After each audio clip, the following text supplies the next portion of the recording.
Magandang araw o gabi sa iyo, Sir Casper. Ang pangalan ko ay Robe. Ang kwentong ito ay hindi ko karanasan, sapagkat karanasan ito ng ninang ko na itago na lang natin sa pangalang Rwanda. Noong 1997, sa isang lugar na matatagpuan sa Aklan, na mga panahong ito ay dalaga pa lamang si Ninang Rwanda.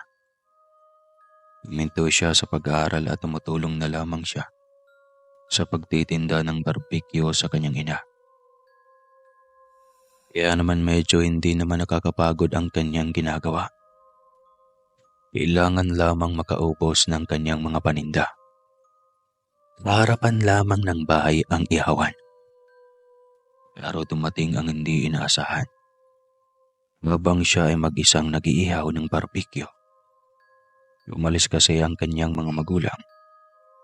May lumapit sa kanya na isang babae na sa tingin niya ay nasa 50 na ang edad. "Bibili ho kayo, ate?" Anong niya rito? Agad itong umiling habang nagsasabing, "Hindi, iha. Meron lang akong ibibigay sa iyo." May inaabot ito sa kanya na supot. Ang sabi ng babae, mga pwedeng pang-ihaw raw yan. Nagkatay raw kasi ng 3 baboy ang asawa, kaya sobra raw yan at ipinapamigay na lamang. Tinignan niya ito, Sir Casper. Nasilayan niya na sariwa pa naman. Madugo-dugo pa ito, ngunit sa hindi malamang dahilan, bigla siyang kinabahan ng masilayan niya. Basta, noon niya lang raw ito naranasan. Nagpasalamat naman siya sa babae at agad rin naman itong umalis. Siya naman ay hindi alam ang gagawin. Kung iihawin ba ang bigay nito. Kaya naman inilagay na lamang niya ito sa refrigerator. Pero nang dumating na ang kanyang mga magulang at nang makita ito ng ina, ay nagsigawan ito. Kaya naman pinuntahan niya sa kusina. Nagulat siya dahil lumaki na ang mga karne. Malayo na ito sa kanina. Mas nakakatakot na ang anyo nito. "Saan mo ba ito nakuha, anak? Aswang ang nagbigay nito eh. Sino ba ang nagbigay?" Tanong ni Aling Guada. "Hindi ko po kilala kung sino siya, ma. Basta, binigay niya lang iyan sa akin." "Ano po bang karne iyan? At takot na takot kayo." Paliwanag at tanong niya rito. Biglang kinalikot ni Aling Guada ang karne gamit ang patpat. Nanlaki naman ang mga mata ni Ninang. Nang masilayan na, yung isang karne ay balat na kagaya sa tao. Dahil dito ay nasuka siya, dahil unang beses pa lamang niya makakita ng karne ng tao na chinap-chap. Kaya pala noong unang kita pa lamang niya sa babae, ay wala na siyang tiwala dito. Duda-duda kasi ang ikinikilos nito. Sa susunod anak, huwag ka nang tatanggap ng mga nagbibigay dahil malaki ang posibilidad na aswang iyon. Paalala ni Mang Victor. "Opo, itay. Hindi na po talaga." Tugon niya sa mga ito. Yan man mula noon ay nagbubulsa na ng bawang at asin si Ninang. Para naman habang nagtitinda siya ay wala nang lalapit sa kanya na ganitong uri. Mahirap na dahil paano na lang kung siya ang magiging punteriya ng ganitong uri. Baka hindi lang pagbibigay ng karne ang gagawin nito, kundi siya na ang bibiktimahin. Samantala, hindi na nakita ni Ninang ang babaeng iyon. Sa loob-loob niya ay baka hindi ito taga sa kanila, kundi tagalabas ito. Hihintayin na lamang niya ang pagkakataon na makita ito para sabihin sa mga tao na ito ang aswang. Nang sa ganun ay iwasan na ito ng kanilang kalugar. Ayaw na ayaw niyang may mapahamak. Masisisi niya kasi ang sarili kapag nangyari yan. Kaya mas pinaigting niya ang pagmamasid habang siya ay naghahanap buhay. Hanggang sa isang araw, meron siyang nabalitaan.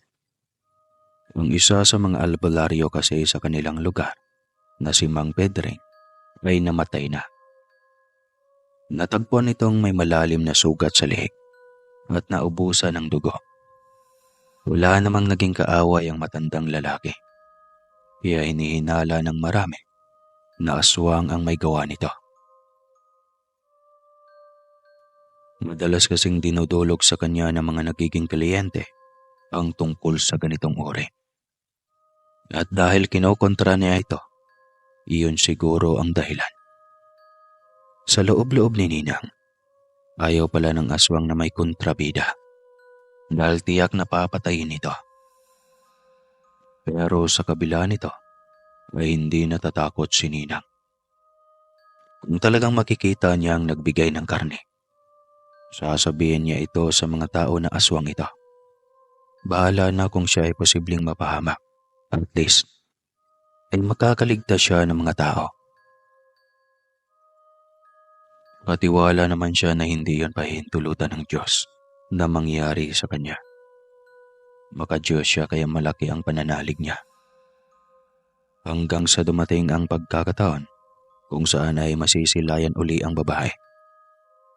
Lumapit ito sa kanya at gaya ng dati ay may bit-bit itong supot. Sa kabila ng alam na ni Ninang ang pagkatao nito, ay nginitian niya ito, Sir Casper. Magandang hapon po. Bibili po ba kayo, Manang? Tanong niya rito.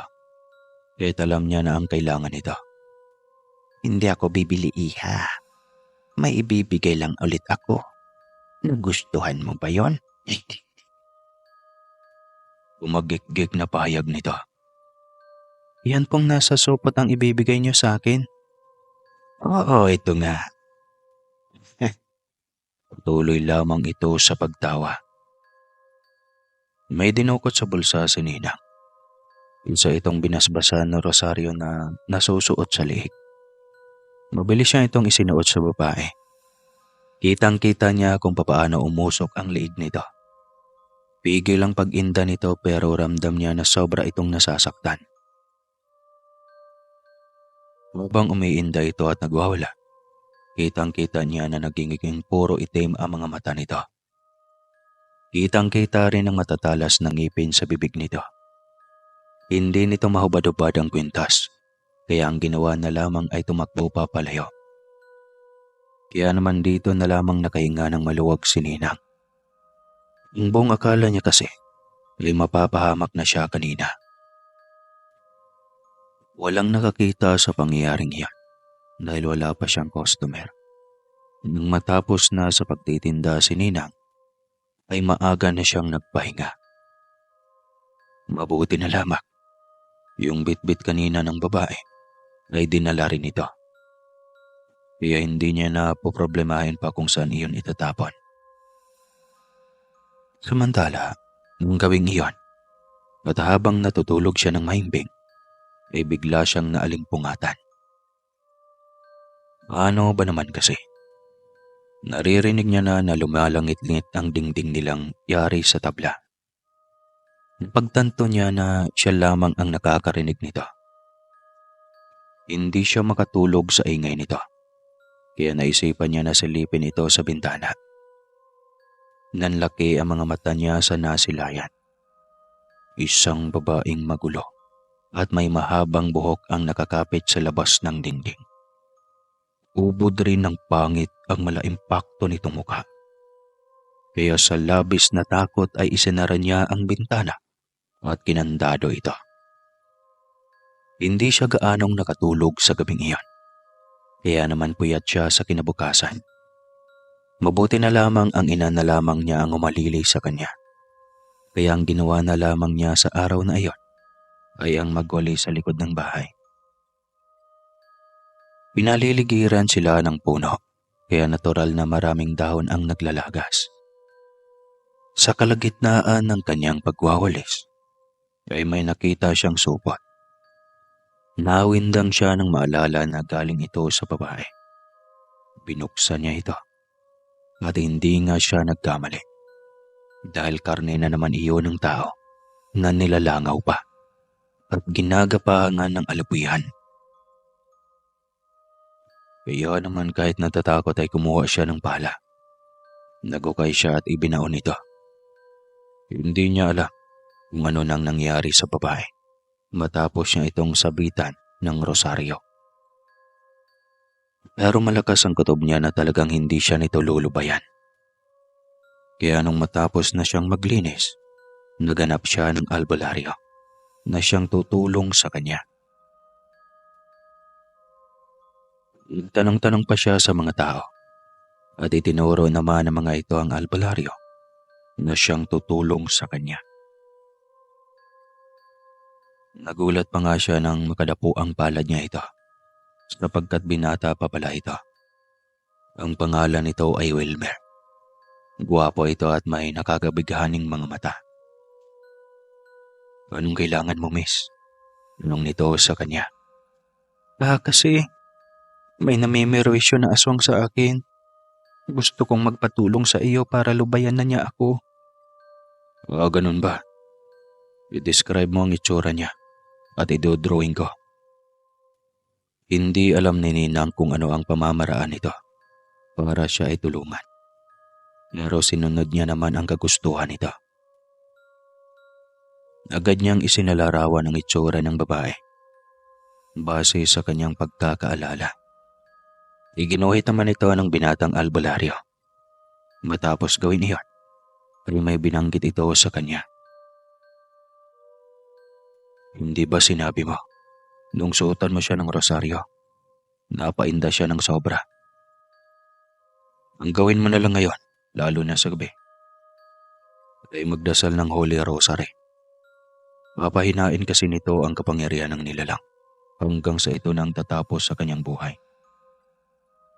At kung ayaw ka talaga niyang tigilan, sunugin mo lang ang papel na ito na ginuhitan ko. Kumbaga, iyan na lang talaga ang last choice kapag makulit pa rin siya. Teka, ano pong mangyayari sa kanya oras na sunugin ko ang papel na ginuhitan ninyo? Anong nene ng Rwanda? Kakaroon siya ng malalang sakit na kanyang ikakamatay. Seryoso nitong tugon sa kanya. Kaya naman pagka-uwi niya sa kanila, nag-shortcut na kaagad siya para mapadali na. Walang kagatol-gatol na sinunog niya ang papel na iyan.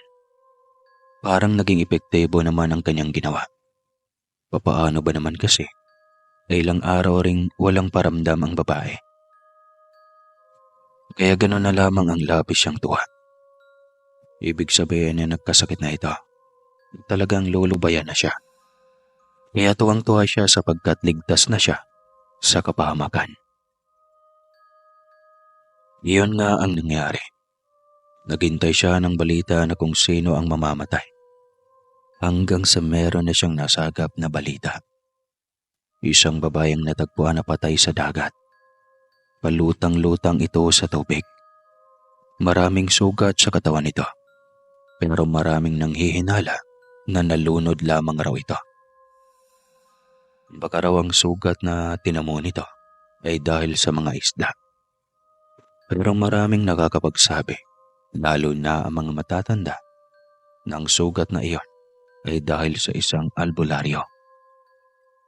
May kinalaman raw ang manggagamot sa pagkawala nito. Sa totoo lang ay tama naman ang mga nakakatanda. Dahil galing kay Wilmer ang ideya sa pagpatay ng aswang. Samantala, dito na lamang nakahinga ng maluwag si Ninang. Mukha kasing mahihinto na ang paghasik ng lagim ng gantong uri. Ang buong akala niya ay gano'n ang mangyayari.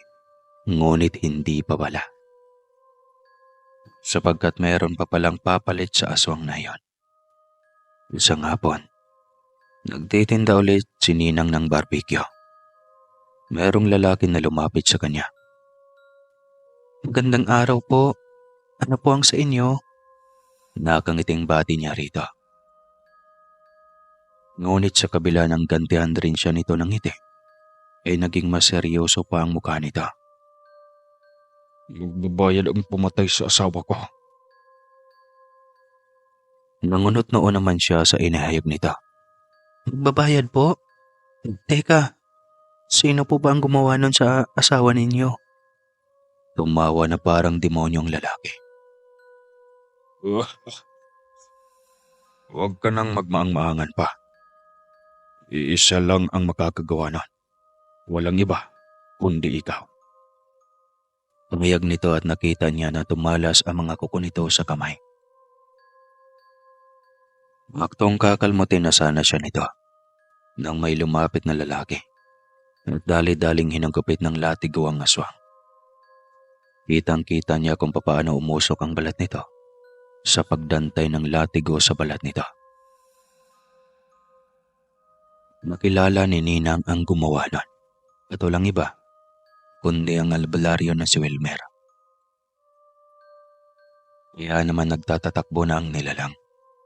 Makaraang makailang ulit na hinataw ng latigong buntot pagi. Pumasok ka na sa inyo. Delikado para sa iyo ang lumabas. Utos ni Wilmer sa kanya. Oo, ganun na nga ang gagawin ko. Pero teka, pwede bang bukas ay puntahan kita sa inyo? May itatanong lang kasi ako. Sige, pumunta ka ng tanghaling tapat. Huwag yung magdidilim gaya ngayon. Saka sana, iba na lang yung magtitinda ng negosyo ninyo. Hindi pa kasi ligtas para sa iyo ang lumantad na gaya ngayon. Sambit ni Wilmer. Oo, masusunod po. Si mama na lang ang pagtitindahin ko ng barbecue. Matapos sabihin iyon ni Nina, ay nakita niya na napangiti ang gwapong albularyo. Mas gumagwapo pala ito kapag nakangiti. Kaya iyon na nga ang ginawa niya. Kahit na hindi pa naman nauupos ang kanyang mga paninda, ay iniligpit na niya ito. Samantalang si Wilmer naman ay umuwi na rin sa kanila. Sa loob-loob niya, kung hindi lang siguro dumating ang binata, ay baka kung napano na siya. Buti na lang talaga ay nagkataon lamang na nadaanan siya nito. Maagang humilata sa higaan si Ninang at habang naalala niya ang gwapong mukha ni Wilmer, ay talaga nga namang hindi niya mapigilan ng umiti ng matamis. Samantala, noong gabing iyon at sa kalagitnaan ng himbing na tulog ni Ninang, muli na naman siyang naalimpungatan nang dahil sa kakaibang ingay. Dahil dito, bumangon siya at muling binuksan ang bintana. Nagulantang siya ng may mamataan roon na nilalang na napakahaba ng buhok. Malalaki ang mga mata at bibig at tadtad ng pangil ang bunganga. Sa labis na gulat niya ay agad niyang isinara ang bintana. Mas nakakatakot ang itsura nito kumpara sa naunang aswang. Kaya kinakailangan niya nang itulog ito kay Wilmer kinabukasan. Samantala, nung makabalik na siya sa higaan, ay narinig na niya na kumakalampag ang bintanang nakasara. Gawa kasi sa kahoy ang bintana. Buti na lamang ay binalik niya sa pagkakandado ang bintana bago siya bumalik sa pagkakahiga. Saglit lang naman ang kalampak na iyon, Sir Casper. Pero nagulat siya nang may unti-unti nang pumapasok na isang bagay sa sewang ng bintana. Para itong manipis na linta na kulay itim. Nanlaki ang kanyang mga mata ng mamataan. Hindi pala ito linta o kung ano paman, kundi dila ito ng aswang. Subalit sa halip na matakot ay nilabanan niya ang nararamdaman. Dumampot siya ng kutsilyo. Lumapit sa bagay na iyon at hiniwa ito. Rinig na rinig niya, Sir Casper, ang pag-inda ng nilalang na nasa labas. Kahit hindi niya nakikita ay alam niyang namimilipit ito sa sakit. Ganamang umalis ang nilalang matapos siyang gawin niyon. Samantalang yung dila na naputol, inilagay niya sa plastic. Ipapakita niya kasi ito kay Wilmer kinabukasan. Kinabukasan nga, ang ina na lamang niyang nagtinda ng barbecue. Mukhang matatagalan yata ako. Pero kayo na lang po munang magbabantay sa ihawan natin, ha? Sambit niya sa ina. Bakit, anak? tinatamad ka na ba? Abay hindi kita pinalaking tamad ha. Medyo galit na tugon nito. Hindi naman sa ganun ma. May dahilan po kasi ako. Naalala niyo po ba yung supot na naglalaman ng karne ng tao? Yung nagbigay nun ay inaaswang ako. Hindi ko lang ho binabanggit sa inyo dahil ayaw kong pinag-alala kayo. Sos Mario, si bata ka. Bakit ngayon mo lang sinabi ang tungkol dyan? Hahanapan sana kita ng mahusay na albularyo. Abay butit hindi ka napapano. Saan ka ba inaswang? Dito ba sa bahay natin? Labis na pag-aalalang tanong ni Aling Guada. Opo, dito nga po. Pero wag po kayong mag-alala ma. Nakahanap na po ako ng albularyo. At saka napatay niya po yung aswang na gumagambala sa akin ng una. Pero ngayon, gusto naman po akong gantihan ng asawa ng nilalang na yon. Kagabi ay bumisita sa akin ma, isang aswang. Alam ko na iyon yung asawa. Mabuti na lang ay naputol ko ang dila niya. May ipapakita na uli ako sa albularyo nang sa ganun ay matulungan niya uli ako. Maliwanag niya rito. Kung ganun anak, ano pang hinihintay mo? Pumunta ka na doon kay Wilmer. Ipakita mo sa kanyang naputol na dila. Meron ka palang pinagdaraanan tungkol sa aswang eh. O sige, mula ngayon. Ako na palagi ang magbabantay ng munti nating ihawan. Natawa naman si Ninang Rwanda sa binanggit ng ina. Ma, hindi naman po magtatagal ito. Kapag napatay na namin ang aswang, tiyak na wala nang manggugulo. Makakabalik na uli ako sa pag-iihaw. Samantala, matapos ang kanilang usapan, ay nagtungo na nga siya sa bahay nila Wilmer. Mabilis namang tumibok ang kanyang puso nang masilayan niya nung nakangiti ito sa kanya. Good morning, Rwanda. Oo, napasadya ka. Mukhang may kailangan ka talaga ha. Good morning, Wilmer. Oo, meron nga akong kailangan. Agad niyang inaabot sa binatang maliit na supot na naglalaman ng dila ng nilalang. Kagabi, may umataking aswang sa bahay. Malakas ang kutob ko na asawa iyon ng nilalang na napatay natin. Ibinigay ko sa iyo yan para malaman kung magiging instrumento ba iyan para patahimikin ang aswang na yon. Napangiti naman si Wilmer. Oo, magiging instrumento nga ito. Mabuti meron kang binigay na ganito. Nagsimula na nga sa pag-orasyon si Wilmer habang may nakasindi na kandila. At dahil alam na ni Wilmer ang itsura ng aswang, drinawing na lamang niya ito. Inalala ang itsura. Magkaraan ito ay muli niyang dinasala ng papel. Samantalang yung dila ay nilagay niya sa papel at binalot ito. Sinindihan ito ng apoy ang papel hanggang sa masunog ito at maging isang abo. Ang sabi ng albularyo, matutulad ito sa naunang aswang.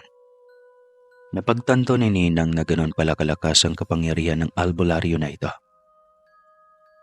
Huwag kang mag-alala, Rwanda. Bibilang lang ng linggo, patay na ang aswang na iyon. Ngayon ay, pwede ka na ring bumalik sa mga ginagawa mo nang wala nang alalahanin pa. Sambit ni Wilmer. Napangiti ng matamis si Ninang habang nagsasabing, maraming salamat. Napakagaling mo talaga. At iyon nga, bumalik agad siya sa pagtitinda ng ihawan sa mga sumunod na araw. Hindi na siya nito binibisita pa at tama nga ang sinabi ng albularyo. Makaraan lamang ng isang linggo, may natagpuan ulit sa dagat na isang palutang-lutang na bangkay ng lalaking tadtad ang sugat. Nakumpirma niya rin naman na iyon ang gumagambala sa kanya. Mula noon ay nanumbalik uli sa katiwasayan ang buhay ni Ninang. Wala na siyang inalala pa at naging sila rin ni Tito Wilmer sa bandang huli dahil sa niligawan siya nito. Nakikipagdugtug-aan na.